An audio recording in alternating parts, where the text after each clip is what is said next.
Are you or your clients looking for a regular income solution with compelling returns to diversify your portfolio? If so, Neighborhood Holdings may be a great option for you. Listeners of this podcast will appreciate that public markets can be turbulent and finding a good private credit fund can be tough. But Neighborhood's track record, transparency, and investor alignment sets it apart from the pack. With nearly 10 years of consistent performance and a target net yield of 8 to 10%, Neighborhood has a track record of providing monthly income to investors without the volatility of public markets.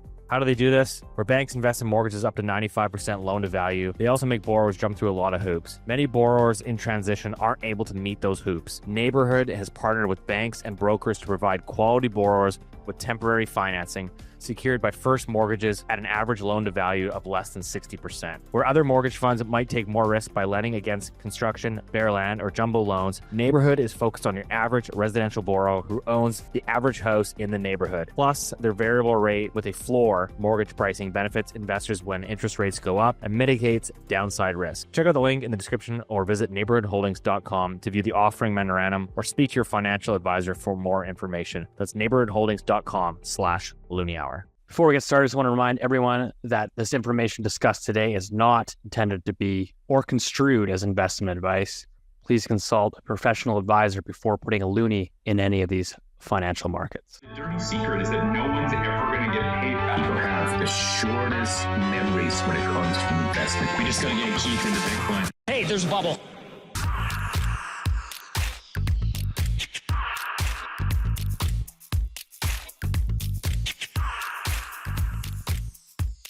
Welcome back to Loonie Hour, episode 176. As always, joined by the three amigos. There's really only two. We know that, but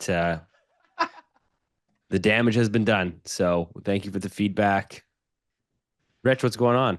Well, Evan, who is one of our most loyal listeners, who is a very dear friend from Montreal, real estate guy, actually. He's the one who always bitches that we don't talk about Montreal enough. He's been giving me grief about the Three Amigos for months and months. He's he's a huge fan of the show, but my goodness, is he's not pleased. I got a friend, Kyle. Shout out to Kyle, who also a loyal listener that alerted me of the Three Amigos fallacy. It's 18 months ago, but it's too late. It's too late. The intro has been set. And how many amigo? Now we're in Loonie Hour math zone, right? So how many amigos are there? Just two? Is that the correct? Well, there's three, but I'm only joined by two. Yeah, exactly.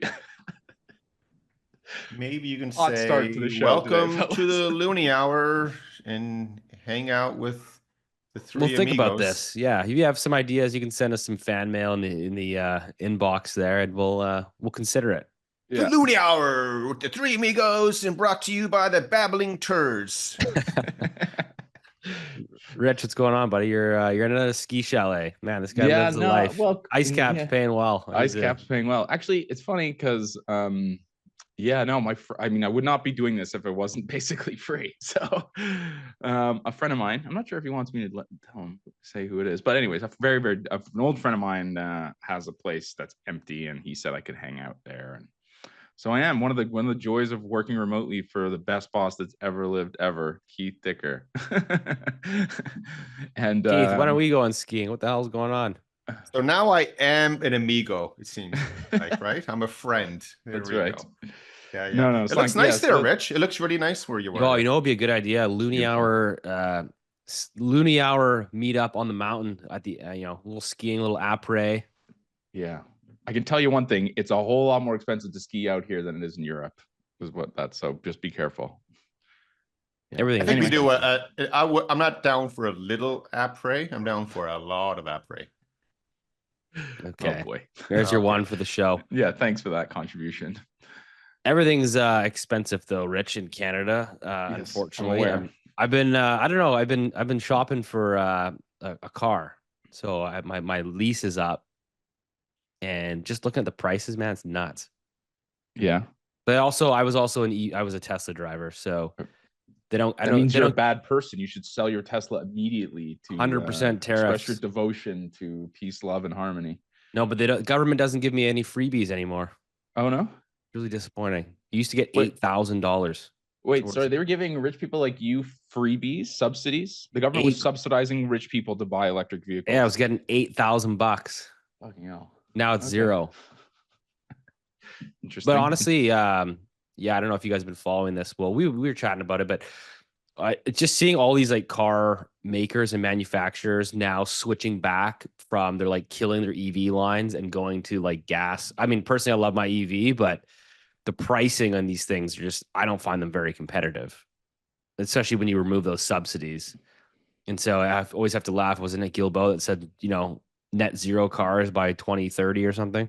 Yeah, 2035, I think. 2035. Yeah. So Porsche just announced that they're killing their EV line. They're going back to all gas. Really? The whole thing? Yeah, they're killing their entire EV line. See, I have an observation and a question. So Canada is into EVs, correct? Yes. They plowed billions and billions and billions of dollars. 50 something billion. Yeah. Okay. Let me come on, amigos. Be nice. Let me finish my. So Canada, we love EVs. The whole climate initiative to save the world, and it seems like Canadians don't like tariffs.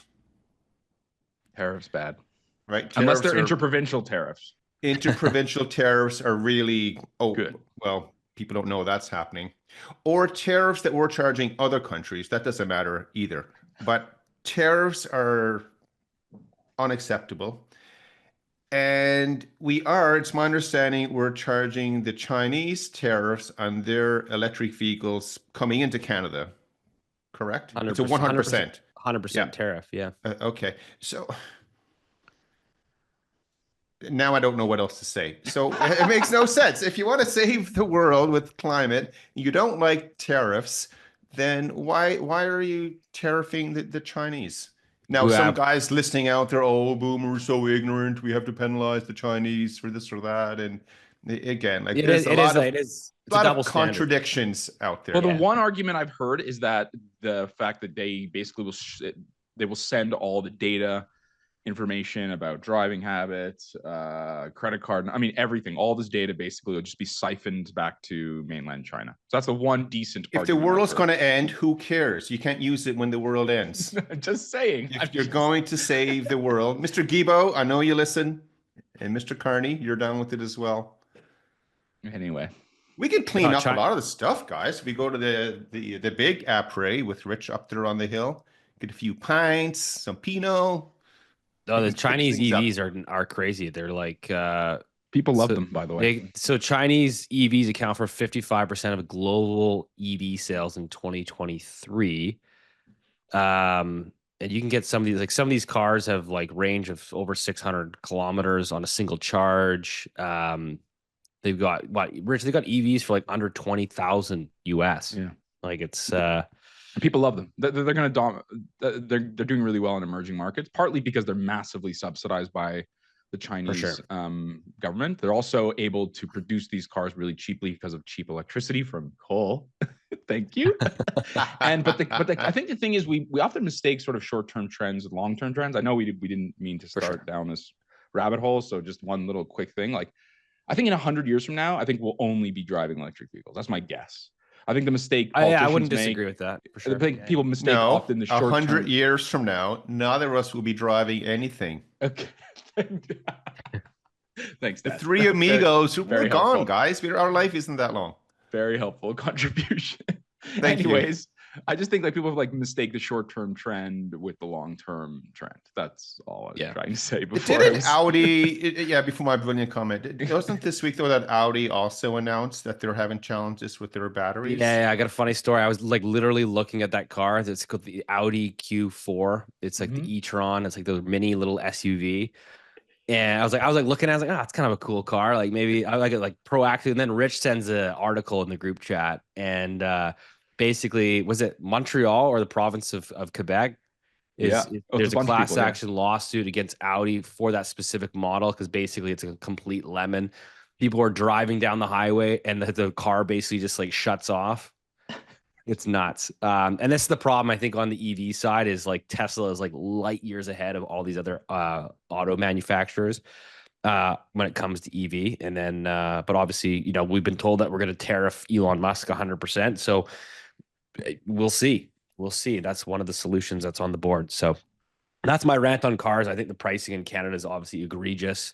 I don't know how people afford these cars. But I mean, I wonder how much of that a factor is just the cost, the Canadian dollar, right, depreciating, that it's becoming more and more expensive to buy new cars. Because the pricing is just it's crazy. Instead of cars, maybe we can put in a high-speed train, Rich.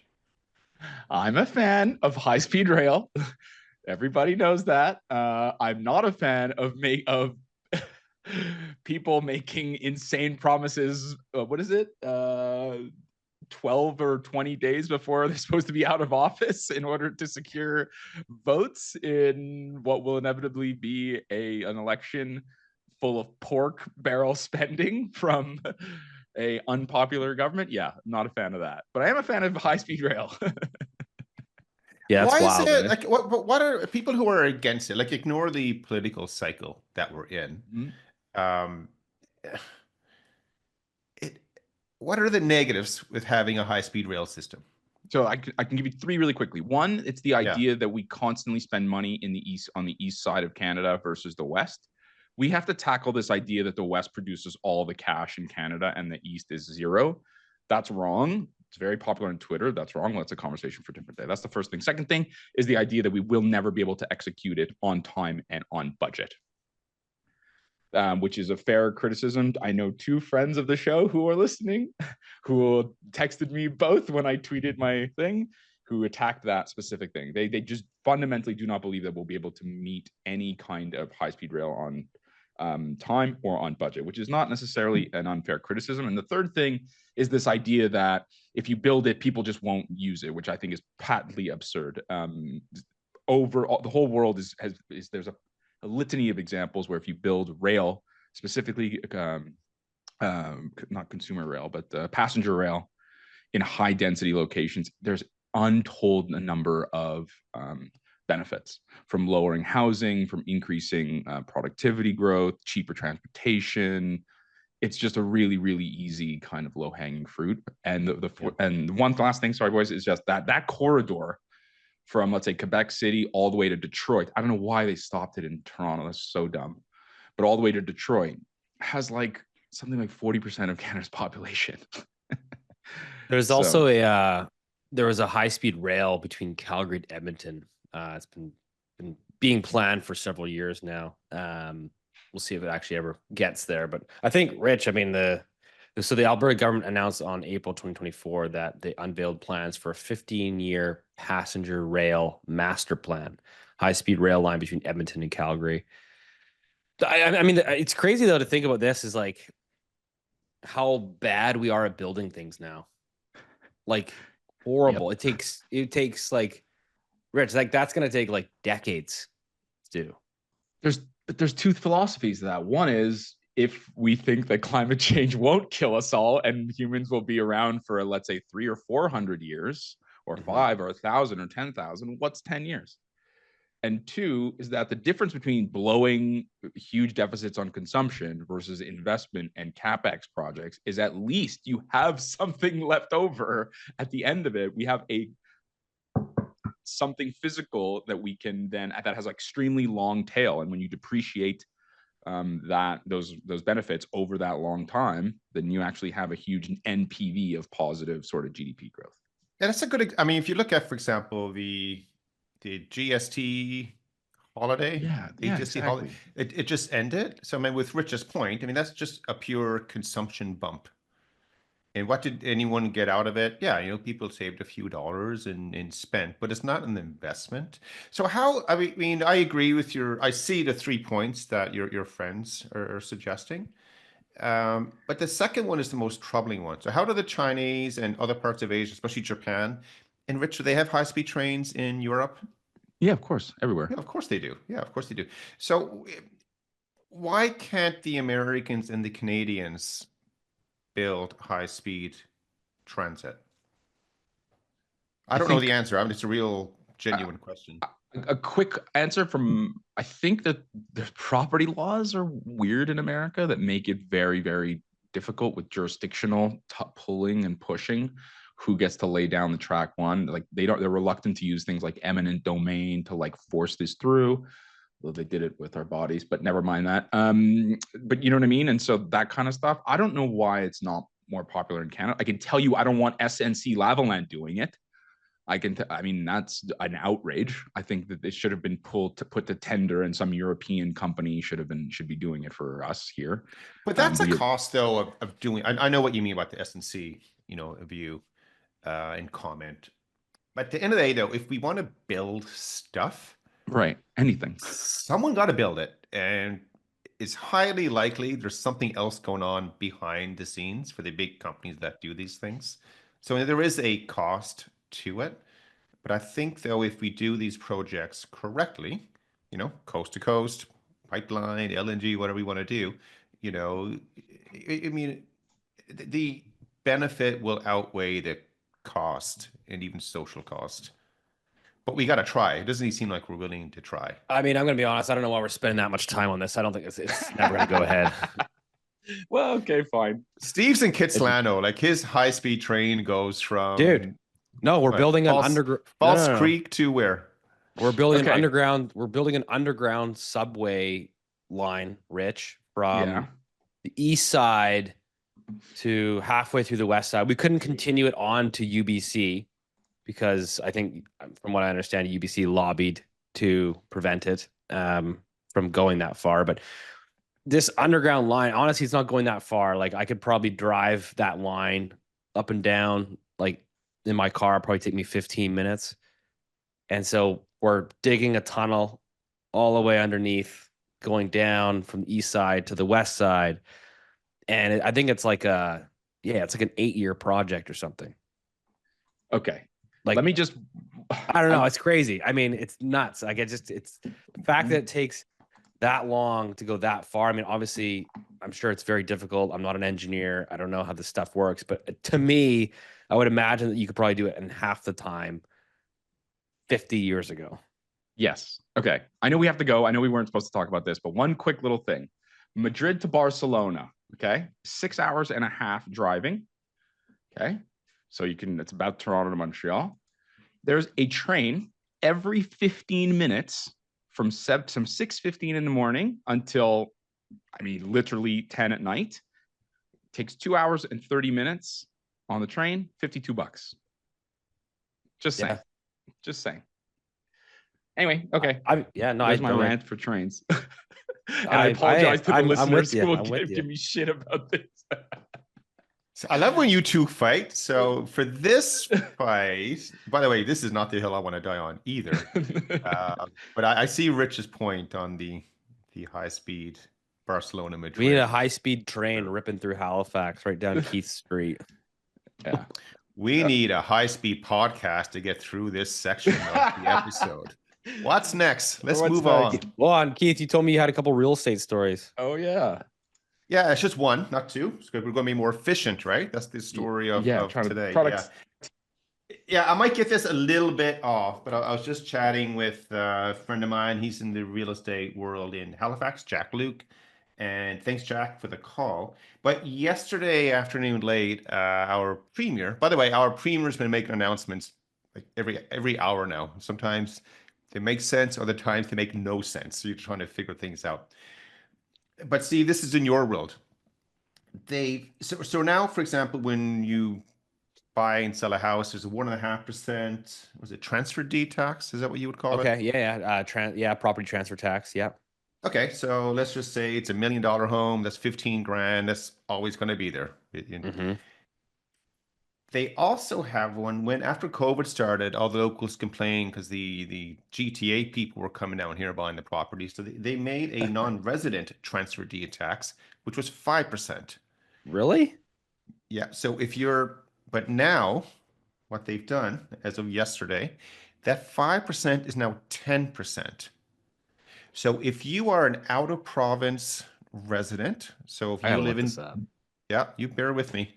If you are in Kicking Horse or Kitsilano and you decide to buy an investment property or a vacation home in Nova Scotia, now your non-resident transfer deed tax as of today, 10%.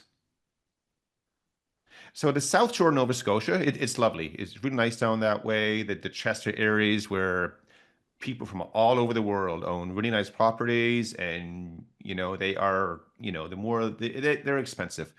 But now all of a sudden, say you buy I mean, what's $1 million these days in the real estate world? If you're a non-resident, you're buying $1 million cottage down that way to go hang out with the sailboats and stuff. All of a sudden now you're paying $100,000 in your tax.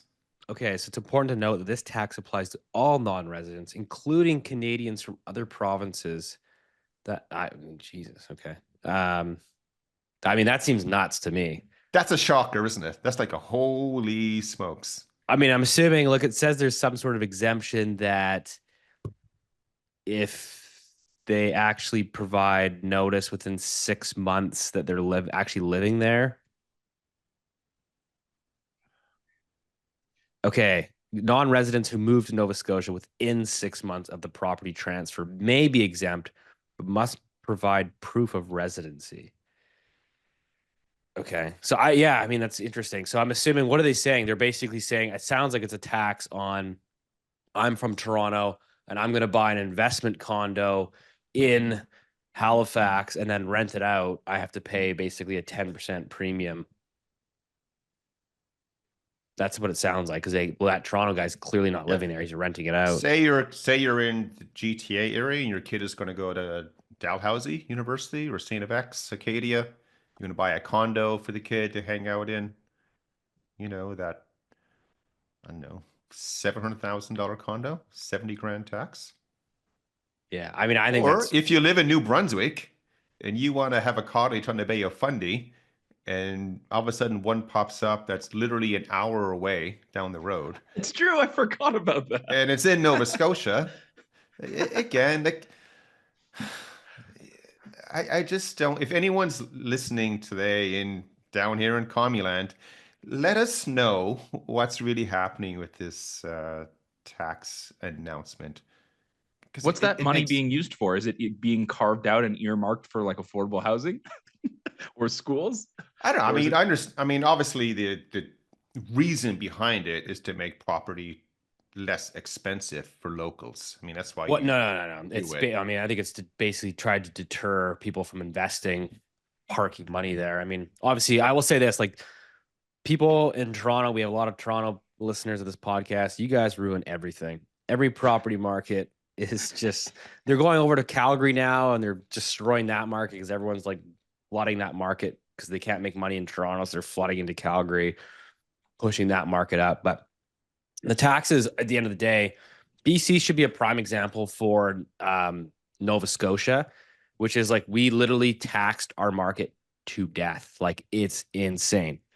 And it has not gotten any more affordable. In fact, affordability is at like the worst it's ever been since the litany of taxes. And I can quickly walk you through it very, very shortly. Foreign buyer tax 2016. Better be fast, Steve. We're in the fast episode, remember? Listen to this. This is great. So this is all the demand side solutions, all the tax policies that the government, mostly provincial, has brought in over the last, let's call it 8 years. Foreign buyer tax 2016. City of Vancouver empty homes tax 2017. BC speculation tax 2018. BC school tax, which is a tax on luxury homes, 2018. Increase the foreign buyers tax 2018. Increased property transfer tax on luxury homes 2018. Increase the empty homes tax 2021. The federal government brought in underutilized housing tax in 2022. We brought in a federal foreign buyer ban in 2023. We brought an Airbnb ban in BC in 2024. A flipping tax in 2024. It's honestly. So what is the cost then? So if let's just say I buy a $2 million property in Vancouver right now, is it a 3% fees and taxes, 10%? What is it for me? Well, it depends, sir. We gotta check your blood work and figure out where you're from, and then. No, but say I'm local. Say I'm a local guy, and I'm moving into the city from Penticton. Did I say that right? Yeah, say that again. Penticton. Yeah. So where do you put the emphasis, Rich? Where is? I don't know, man. So if you're moving from Penticton and you're actually like living in Vancouver, then you're effectively not paying any tax, right? Same province. But now if you live in Penticton, you're like, I want to have like a second home where I come spend the winters in Vancouver, then you're going to be subject to the empty homes tax, which is like, I think it's 3% annually. And then you're going to be subject to the BC government's speculation tax, which I think for BC residents, I think is 1 or 2%. So you're basically going to pay 5% on the annual value of the property every year just to hold it, unless it's rented out for or used for 6 months of the year. But if you're only using it in the wintertime, then probably not.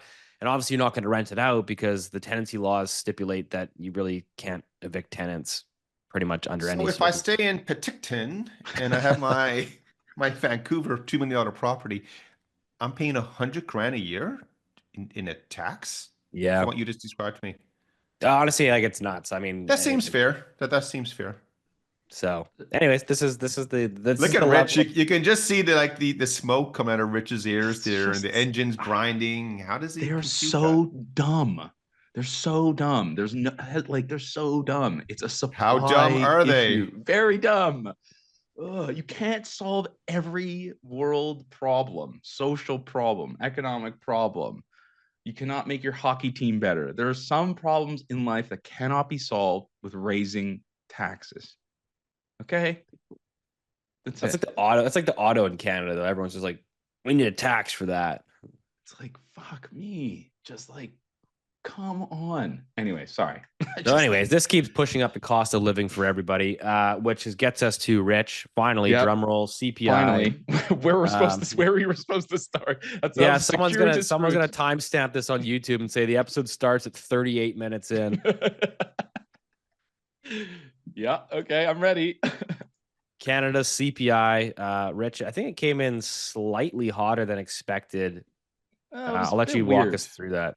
Yeah, it was a bit weird. So it actually came in as expected, but that sort of hides the, that sort of misses the forest for the trees. So I think it was supposed to come in at 0.1. So that's what happened. I'm just trying to pull it up here now. And yeah, 0.1 month on month. And the year on year was 1.9. And so it came in as expected. But the thing is, as you guys know, I'm a nerd and I like to go through all the details. I think what's really important is I think it was actually a really, really kind of bad inflation print for the BOC. What do I mean by bad? I mean, it's sort of a hawkish print, as Keith likes to say, which is to say the underlying numbers were that inflation, in my view, is going to rebound. Now, we fought about this last week, and to spare Keith this week, we're not going to do that, but I'm just going to quickly tell you what happened. So energy prices jumped 3.2% on the back of higher gasoline and natural gas prices. Energy is now the biggest component. Shelter is now the second year on year. So it's 5.3 and 4.5% year on year. The thing is that goods in general also rose. So we're seeing that happen. It's also happening in the US. We talked about that. And services component is basically collapsing. The problem is that all the GST sugar high, that break that we got in December, which was again just another shameless election ploy. That's still affecting a lot of the key components. So I think we're still we're not out of the woods yet, and it's tough to conclude too much on it. However, two little things. One is the shelter component, Steve's favorite, stopped falling, and it stopped falling even though rent component continues to fall. So now at 6.27. We were at 8 point something just a couple of months ago. And the other thing, that's another key point. Why did it stop falling? It stopped falling because of household operations. So there's rented accommodation, owner accommodation, and there's something called household operations. Basically, the cost of servicing your home, and that's like a wide. I mean, that makes sense to me. Have you ever tried to call in a trade to fix a leaky toilet? I mean, it's like $500 just for service call. Right. So that's starting to rise, and it's a non-trivial chunk of that shelter component, and it's really sort of putting a floor under the shelter component, which will really screw things up. Mortgage interest costs, as Steve will tell you, has collapsed, but that component is starting to not be as important. It's just math, right? It's contribution versus the volatility, and that volatility is starting to shrink. The key point from everything is the three measures of preferred inflation have stopped falling, and they surprise to the upside. So that is key. That's really, really important, because those are measures of central tendency that sort of cut off all of the volatility stuff, and they really focus on, pardon the pun, the core pieces of inflation and prices, and they're starting to, I think, rise. And so that's they came in more higher than expected. 2.7 for median, 2.7 for trim, etc. And then of course the pièce de résistance is next next month. We're gonna have the GST stuff come out. So it's good. All the savings on the inflation front that we got from toys, games, alcohol, food purchase, all that shit, that's going to be sort of going to flow the other way in April, on April Fools, because Canada are a bunch of fools. We have a huge hike in the carbon tax, which will increase natural gas prices and energy, and obviously have knock-on effects to other prices and services across the economy. Anyone who tells you otherwise is a liar. And then the best part of this whole rant is that the ICE cap inflation model continues to go higher and higher, suggesting that we are absolutely, the bottom is behind us. So there you go. That's it. Which has implications. I was curious on the carbon tax going up April 1st. From what I understand, is Carney and Freeland, who are basically your two, I suppose, only options. Really, I mean, I'm voting for Ruby personally, but they have both promised to remove the carbon tax. So are they not in the power? I've got a high-speed rail to sell you. Okay, that's what I got. Well, no, you know what I mean. It's like have they not? Can they not? I don't know if because Parliament has been prorogued, if they can't come out and say, well, we want to cancel our planned hike. But it to me is a bit perplexing. Otherwise, if you haven't announced already that you're pausing at April 1st. Did you know that your personal data is being bought and sold online without your consent? Your name, location history, even your login credentials are out there, waiting to be used by advertisers, scammers, or worse. And with data breaches rising by 68% in just 1 year, the risk is only growing. Data brokers are collecting and selling your private information right now, and once your data is out there, it's nearly impossible to get it back unless you have Incogni. Incogni does the hard work for you. They contact data brokers on your behalf, demand removal of your personal info, and even follow up to keep it off the market for good. Take back control of your privacy in just 3 easy steps. Sign up and let Incogni know what data you want removed, grant them permission to work on your behalf, and sit back while they handle the rest. Try Incogni risk-free for 30 days. If you're not satisfied, you'll get a full refund, no questions asked. Protect yourself today at incogni.com/Loonie Hour. That's incogni.com/Loonie Hour. Incogni, because your data should belong to you and no one else. Okay, so first of all this is tied together. Remember the conversation that we just had about the property taxes everywhere and stuff like that? So again, why are they raising taxes? Why is it so much money being collected? It's because of the debt problem. And they're never going to grow the way out of it. So we continue to go down this path where there's going to be a reckoning on the debt side. So I want to tie that into the CPI number and then the Bank of Canada. So like what I see, the CPI data, it was really sticky actually. So the median core year over year, they actually revised last month from 2.4 to 2.6. Oh, I forgot to say that. Thank you. And then the current month was even hotter at 2.7. So this was a really sticky inflation data point, which further confirms what Rich is suggesting, that inflation could be higher coming up. And then, Steve is sharing a narrative that, real estate, especially in the GTA area, it's not recovering. Like it's still a grind. Like that's still going lower. So the Bank of Canada is likely going to be in this moment where they'll squirm even more in the seat, where they'll have to cut rates to rescue the banks and their loan portfolios in the housing market and let inflation run hot, or they will raise rates to try to bring inflation down, and then let the whole property market and bank balance sheets deteriorate. That is an awkward moment, but that's where we're I know where my bet is. I agree. I know where my bet is too. are they gonna? We'll go on. We'll say 1, 2, 3, and then say cut or hike. Ready? 1, 2, 3, cut. cut. Yeah, Oh, they're gonna geez. cut. I mean, They're my gonna bet cut. is on the banks. They'll side with the commercial banks. They're the big Your five. your bet is that the Bank of Canada will do everything in their power to keep the real estate market from crashing. I mean, Yeah. I mean, it's already That's who sinking they work lower. They're for. just doing their best to try to mitigate the damage, obviously. I mean, clearly we've already talked about on the show, right? 100-year AMs, mortgage deferrals, blanket appraisals, 100% loan to value mortgages on new construction condos. I mean, come on.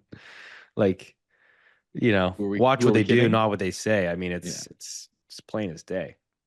Where everyone says, we're going to this very the bank regulator? Well, we are going to this very, again, awkward central bank monetary moment that's coming up. It's coming right back at you. It's due soon. So right now, I think what we concluded earlier, the Bank of Canada, right now, the market is expecting a 25 basis point cut sometime within the next 2 meetings. The next meeting, they're on hold. And then in the next 2 meetings after, they could do 25. So we'll see where we move with that at this point. I think the big asterisk there is tariffs, right? I mean, whatever President Trump decides to do over the next, whatever 6, 7, 8 weeks from now is probably going to dictate the path. And so, the markets, Keith, you're saying the market's pricing about 2 cuts this year, and that could be more, could be less, depending on, I think, with the tariff stuff, which is entirely. I think all this is going to right now. They're suggesting 2 cuts for the whole year, so 1 soon, and then 1 maybe in the summer. But we all saw how central bank rate cut expectations changed very dramatically. And that was the story last year for the Americans. So I think this is going to change very dramatically. Well, what it was like as soon as Trump put on the 25% tariffs there for like 2 days, I mean, every big bank economist was coming out screaming for 100 basis points of cuts. So I don't know. I guess we'll see what happens, but they can offset that by bringing up provincial tariffs to 0. And then we don't have to worry about it. Keith, we have to protect our dairy industry. Keith, we've got a high rail to sell this guy too. That's right. So here's a non Twinkie bet, but I suspect that the Bank of Canada will be cutting a lot more than 50 basis points this year. That's my. You think? Is that your? Okay. Okay. Well, then if I just said it's my non Twinkie bet because we're not into the. But I think that's where we're headed. Well, then I'm going to. I think inflation is going to really punch everybody in the mouth this year. I think that's. But you should never talk about that. I know, but what I'm saying, but it's going higher, but they're going to cut anyway. Right, that's what I mean. So I think that's. I agree with you. I think they are going to cut because they're beholden to the government of Canada. I think they're beholden to the real estate market. They're not independent at all. I think that they've demonstrated that quite a bit. But I think Canadians need to be really they're going to get it through their heads that inflation is not over. So Steve, if you really want to be the third amigo here, what are you thinking for the rates? I don't know, turd. man. What is it? I think 50. I think 50's a safe bet. I mean, I think it just comes down to the tariff stuff. I mean, if you get tariffs to the extent that some people think we will, particularly on the auto manufacturing. I mean, I just look at Ontario and I go, man, that place is pooched. Like the real estate market's already crumbling, which is a huge component of their economy. And then you layer on like tariffs, which I think would hit that province the hardest. I'm like, well, what do they have left? And that's like a huge part of your real estate loan portfolio for all these banks. I don't know. I mean, Jesus. So maybe the solution is I think we changed the name. Instead of the Bank of Canada, they changed it to the Bank of Ontario and, make policy for those. I don't think 50 is in. I think it's going to be, even without tariffs, I still see a lot of economic risk to the downside. And as you said, there's nothing positive with these trends that we're seeing. So they're going to cut. Well, based on your maybe- proposition, everyone would be going variable rate mortgage. That still if seems they have dicey to me. Well, that's if they have the confidence. That you're making the assumption Yeah. that people have confidence to buy a declining asset. variable rate mortgage. Fool me once. Yeah. My question is, I mean, would you guys qualify this as stagnation? I know that word is often overused badly, but I think we might finally, after many years of it being misused, I think we finally might be entering where it should be used and entering a period where it should be used. I have a different economic term for it. I can tell you this: stagnation in housing for sure. I think it's going to be it'll be a lost decade in Keith, does your word start with an F and end with a D? No, I just call it a shit show. I think okay. that's where we're headed, or FF, whatever you want to call it. Yeah, again, like no one is prepared for what's coming here, where we're going, and it's extremely easy to see it. And we're all, the H word. We're hoping it doesn't happen. We're in a normal cycle. But again, like every single day, every single week and month and quarter, like we continue to go to where no one wants it to go. Maybe it'll change. Maybe we'll have some amazing discovery. Keith, what Maybe else things will improve. I don't know. Well, what else is kind of keeping you up at night in the in financial markets? It seems like the bond market's kind of So the seesawing. I mean, the big news right now is the Bank of Japan. And so right now the Japan carry trade has somewhat been unwinding over the last 4 hours now, I guess.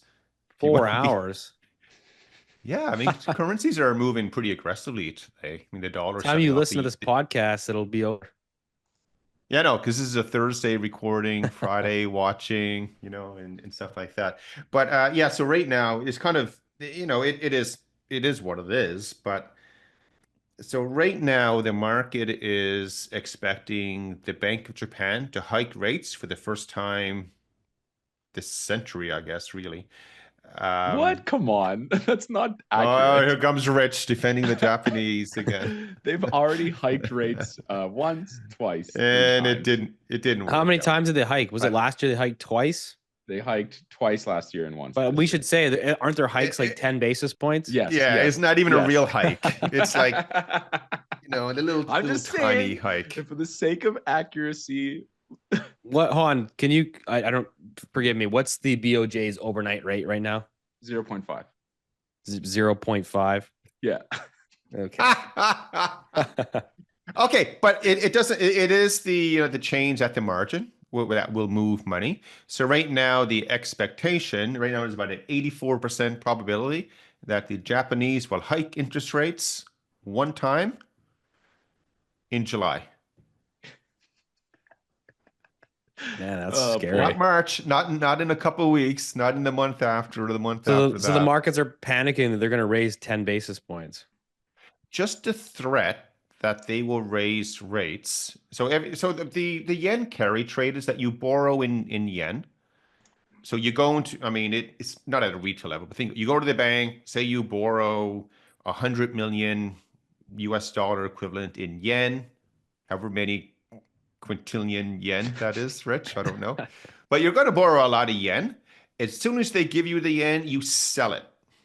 And then you take dollars or euro or CAD or something else. You buy a property in Kitsilano or whatever you're going to do with your money. And that's fine because the return you're getting on that investment is greater than what the cost is of what you borrow the yen at. And as long as the rates stay low in Japan and the FX rate stays low, you don't care. You're happy with that relationship or experience. Now that the markets are suggesting the Bank of Japan will raise rates, the smallest little smidgen move is now all of a sudden because remember, money will run away from trouble. If all of a sudden now you have a risk, because if you do one little move, what's to stop you from rates, by the way, hiking rates, then you can do a second one and a third and a fourth. You can start that change in trend. So because people in general, not like governments, we don't like to lose money. All of a sudden, you're going to say, hey, I think I have an exposure here I'm not comfortable with suddenly. So you start unwinding your investment. So say you sell the property in Kitsilano, you have Canadian dollars, you sell your Canadian dollars and buy yen, and you pay off your loan. Now, it's not really a Canadian dollar transaction, it's USD. That's the way it works. So with this today, I mean, the US dollar today is down about, say, 70 basis points on average, except for CAD. CAD is only up 30 basis points, but the yen is flying. And again, everything is connected right now. So we have to monitor these moves. And a lot of people out there are very concerned about an unwinding of the yen carry trade, because it's like today it just has a small effect on the currency world. Equities are down as well, but that might be for a different reason. But it can cause a lot of capital to get moving, which is going to create a hole in someone else's balance sheet. That's what keeps me awake, Steve. 10 basis points. Yeah, because of leverage, though. Keith, the one thing Keith said, Keith didn't want to overcomplicate it, but I love overcomplicating shit. So I'm going to jump off the top rope there. It's just because of massive leverage when you're buying that apartment in Kitsilano or in PEI or whatever it is. Not that you would do that with the yen carry trade, but anyways, there's huge leverage, and it's the unwind that causes. I should add that you can't do that in Kitsilano because there's foreign buyer taxes. That's right. And so, yeah, you got to park that somewhere else. So Steve is going to take 5 minutes to, again, read out all the taxes that are in property markets in Vancouver. Oh, New Zealand. But think about, but with that trade, though, let's say there is an unwinding. Again, someone is going to lose with that. And the person who loses, it's not on the asset side. It's on the debt side. Someone's not going to get their money back. And that's why there's such a huge fear across all markets. So here's another prediction.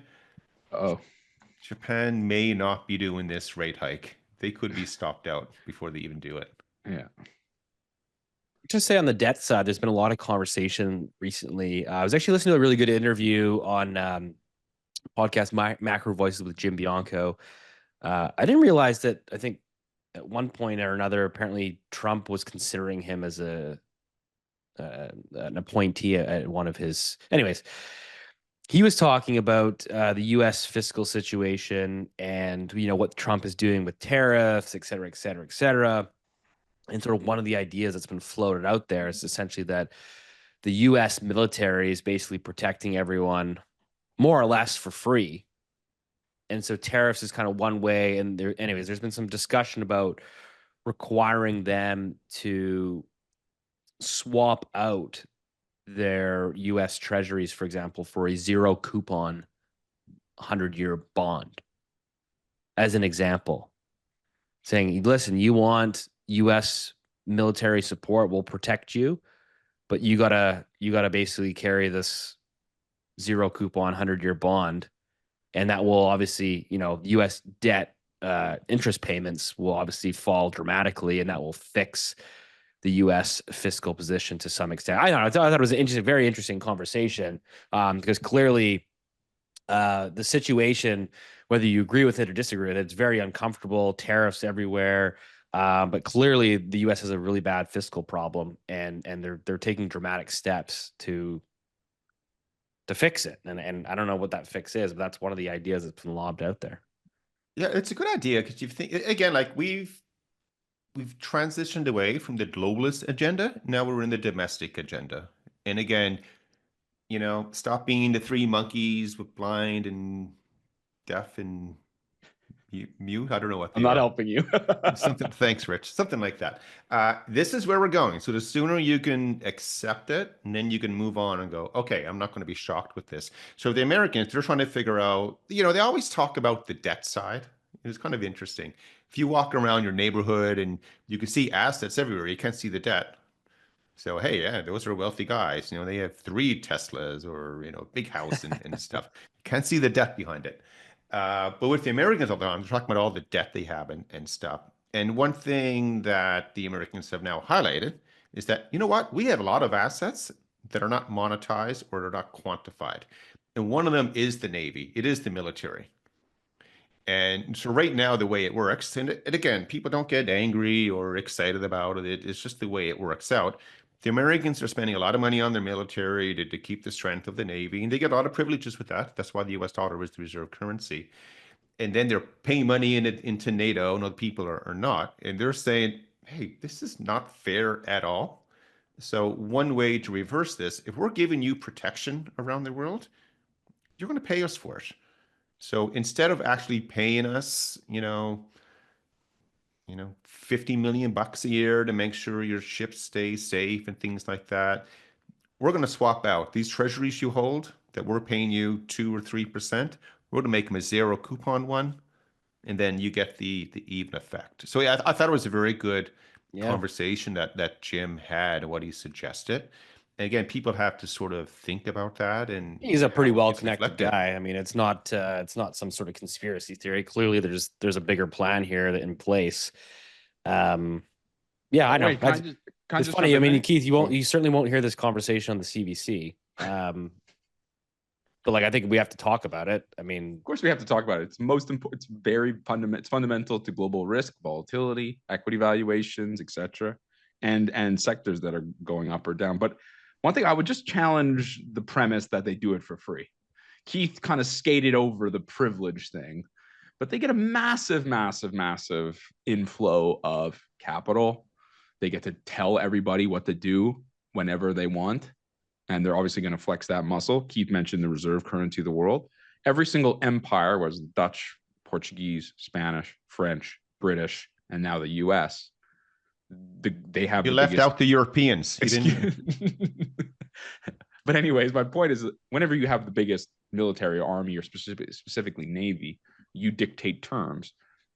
Yes, it's for free in that there isn't a clear ledger or transaction line item that's coming in, but there's obvious massive benefits, not to mention the fact that they keep the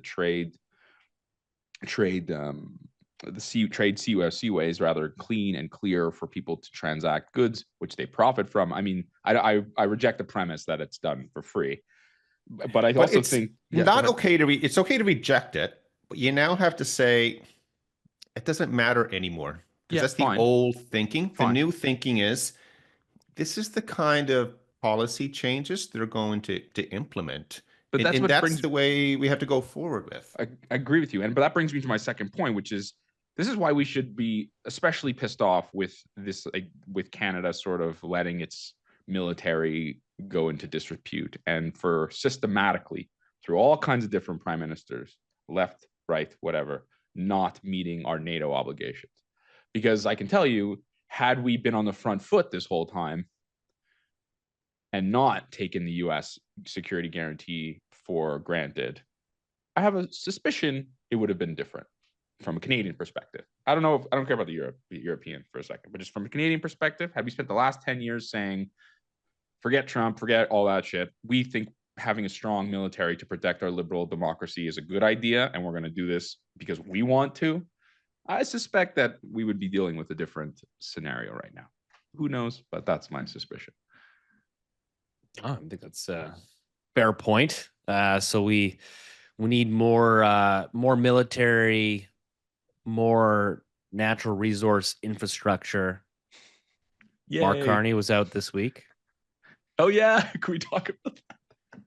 Yeah, there was anyways, it's all over the Twitter and the media picked it up. It was interesting, right? So he was at a rally, I suppose, and he says, if he's prime minister, he'll enact the emergency powers to basically force through a pipeline from the West Coast to the East Coast. And he would do whatever it takes, including the Emergency Powers Act, to enforce it. And then I think a couple of days later, he went on a Quebec interview and in French said, "Oh no, we as long we wouldn't push anything through Quebec." So basically, kind of talking out of both sides of his mouth, and the media picked it up. Says, "Well, what is it?" Rich, I don't know. I'm sure you followed along too. We were kind of chatting about it off the record there, but I think I'm not surprised. I think the truth is probably the latter. This man is not interested in exploiting fossil fuels as a natural resource. You do not. Leopard does not change his stripes. He's built his entire post central bank career on fighting climate change, good or bad, in my view, irrelevant, as Keith is always trying to train me to think. He is who he is, and he will continue to be who he is. And that is someone who's not interested in exploiting fossil fuels to the benefit of Canadians. And the fact that he told British Columbians what they wanted to hear, I think, is sort of irrelevant. That's my view. I don't know, Keith. Well, I think a leopard has spots and not stripes, so you got that wrong. Fine. Touche. I mean, we're in an election year, guys, so everyone's going to say whatever they need to get elected or chosen or whatever. And, you know, I just suggest to people, don't listen to this stuff with your heart, instead just to be pragmatic, you know. And is the leopard going to change their spots? Likely not, you know. So whatever this person has done before in the past, they'll likely continue, you know, going forward, regardless of what's coming up right now. Yeah, it's crazy. I mean, my these algorithms, man. You watch, like, on Twitter now, you watch like one political post of Carney speaking or Pierre speaking or whatever, and then just starts feeding you all this political stuff. So it's been clogging up my news feed, which is honestly, it's crazy just to see, though, like the divergence of people, opinions of the information they receive and their worldviews. And, you know, I think, Keith, to your point, and, you know, I think everyone is guilty of having at least some bias, right? I mean, I can't sit here and say that I'm 100% bipartisan, but I think we'd really just encourage people to really kind of step off the ledge and try to look at things holistically and try to think for themselves. I think that people are just basically spoon-fed, you know, information by the media, and they just take it for 100% truth and narrative. And I think now more than ever, I think it's incredibly important to sort of step back and ask yourself, you know, why am I reading this? Why now? You know, and yeah, I think it's. I mean, to be fair, we spoon stuff. Maybe, Rich, on the merchandise place on the website for Loonie Hour, we can sell Loonie Hour spoons, because we are pushing it out. Funny. But I always like to look at which way is money flowing. Yeah, because that will tell you. So a story that caught my attention this morning. The title is "Canada Pension Rebukes Trucking Firm TFI for Planning Move to the USA." So this trucking firm, which is based in Montreal, it's 70% of its operations there, and it said, "Hey, we're out of here. We're moving to the US." The pension fund, the Caisse de Depot, is that right? Caisse de Depot, yeah. Caisse de Depot is huge. unhappy with the decision, that it was not informed, and they're going to express its dissatisfaction. I don't know what that means truly, but they're going to do that. But it comes back. I mean, I think I don't know if we share this with clients who was on the podcast with it here. Right now, the Americans are going to cut taxes to become more efficient with government spending, cut red tape, and focus on, you know, energy infrastructure and stuff like that. Whereas in Canada, right now, you would make the argument, none of that. We're still raising taxes, that we heard today from real estate stuff. Our government spending, I don't think it'll get more efficient. We'll see more of it. Definitely more red tape, and we don't want energy. So, like, again, when you see a real company uproot itself to go south of the border, I mean, that should catch your attention, regardless of which way you want to cast a ballot in any election. It's telling you, wow, like, real money is saying, I'm out of here. Keith, remember Amazon announced it's ceasing operations in Quebec. That was last month. So it's closing all 7 of its warehouses in the province over the next couple months. Why was that? What was the reason for it? Did they say? I don't think I don't know. I know the reason. Rich, the reason go is ahead. because the employees that wanted to unionize, and so they said, well, "Screw you, we don't want to do that." And so they went to court and blah blah blah. And I think either instead of losing the court battle or whatever, they just said, "Screw it, we're out."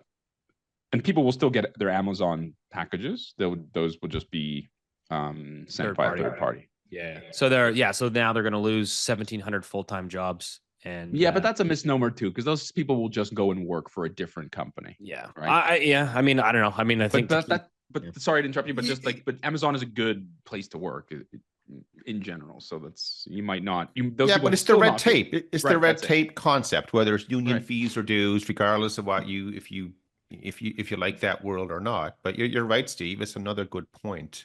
But companies will try to become more efficient. I And a mean, lot we of have to be companies are honest with evil. that. We're not trying to say companies are, angels all the time. I think we have to be honest with ourselves.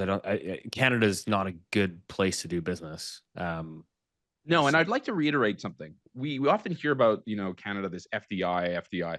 It's Canadian companies that are increasingly leaving it because there's loads of people who still want to invest in Canada.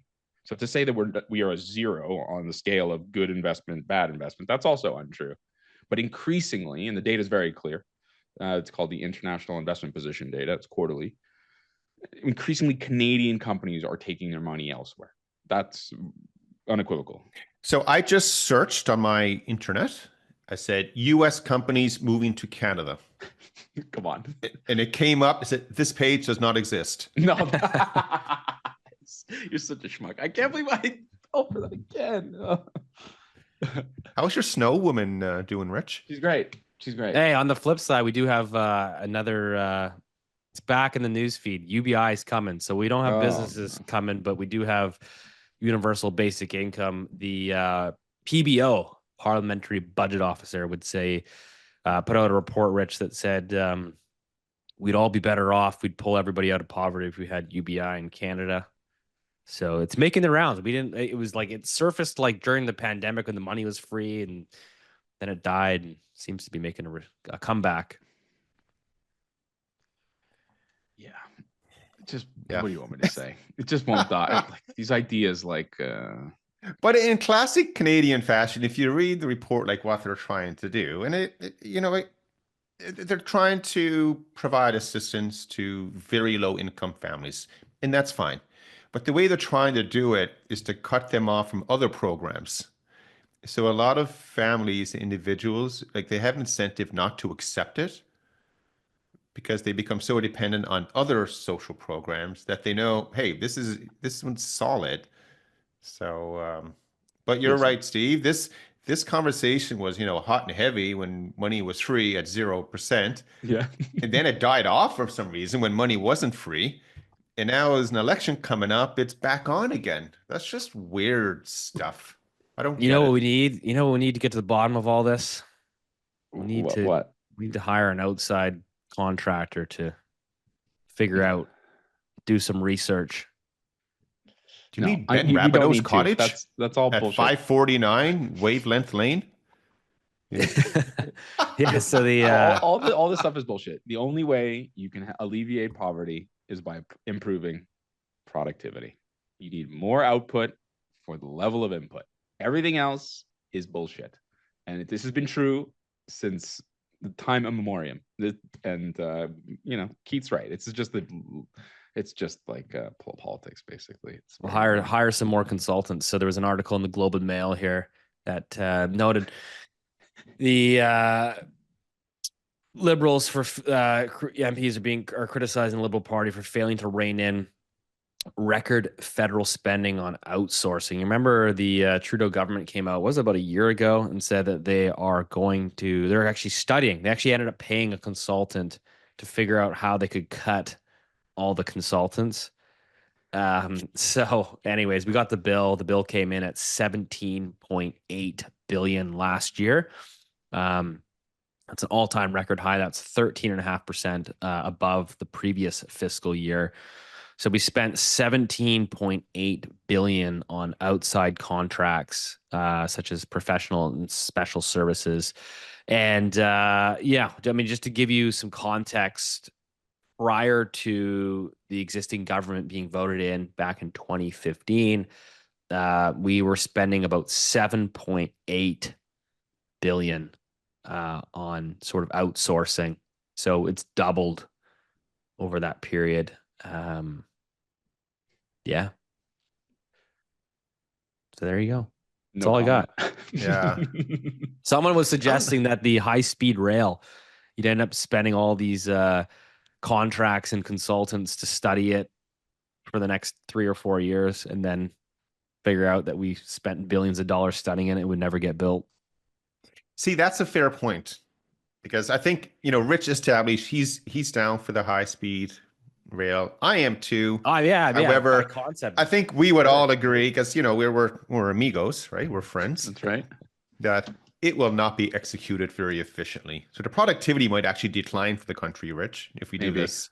Maybe. Well, that's it. Hey, Canada, US tonight. Oh yeah. You're I'm not watching making any this. predictions. It's too important. Oh, I have it here. Magic 8 Ball says Canada 4, USA 1. Oh wow. 4-1. All right, I'm gonna go Yeah. 4-3 Canada in overtime. Nathan McKinnon overtime winner. I get a lot of anxiety when I watch these games. I can't make a prediction. I just want us to win. It's pretty cool though, right? Like I came into this 4 nations thing. I was like, man, this is gonna be like a lame tournament. 4 teams, middle of the hockey season, and boy, was I wrong. Like the intensity. Totally. The intensity of these games, man, like the last Canada US, obviously, given all the geopolitical turmoil that we're in right now, it's kind of just like elevated the intensity of these games. And to see last Canada US game, 3 fights in the first like 2 minutes. It was great hockey. I think I was the same as you. I was so cynical. I was like, this is bullshit. This is just, another Gary Bettman, damp squib. But I was wrong. But as soon as the Sweden Canada game kicked off, I was like, "This is amazing." That comes down to like the players, though, right? Like it's the players that decided to take it to another level and actually play with some intensity. And so we're recording this pod on Thursday. We got the predictions are out, minus Rich, who's too chicken to make a prediction. But we'll see. By the time you're listening to this, you'll know the results. So. Hopefully hopefully we don't lose and become a 51st state, but is that that's the winner? The winner takes all? That would be funny. I don't know. There was I think it was it Bill Guerin, who's the GM of the US team? He was asking Trump to come out and watch the game. Yeah, that's okay. Pierre it's Trudeau, cool. Pierre It's Trudeau cool, went but to the game in Montreal. I mean, clearly, I think obviously everybody knows what's at stake here, which is national pride at a time when politics and geopolitics is reigning supreme. So I think there's a lot more on the line than just a little shitty little trophy they're going to give out. Well, guys, I mean, to be fair, on a national basis, I mean, the hockey means a lot more to Canada than it means. 100%. The Americans don't care, guys. Seriously, this is not it. The American hockey community cares, and that's a small community. Yeah, that's true. Yeah, but I don't be such a party pooper, Keith. This is the most important game. It is for Canadians. I'm just a realist, guys. This is I said 4-1. You check it out today. Man, that's a bold prediction. Okay, Keith says take Canada on the spread there. Okay. Well, a lot of rambling. The longest podcast of the Loonie Hours series here. But as always, guys, we appreciate the support. Keith's telling me to wrap this up. So as always, we appreciate the support. Share this episode with at least one friend, family member, and we'll see you next week.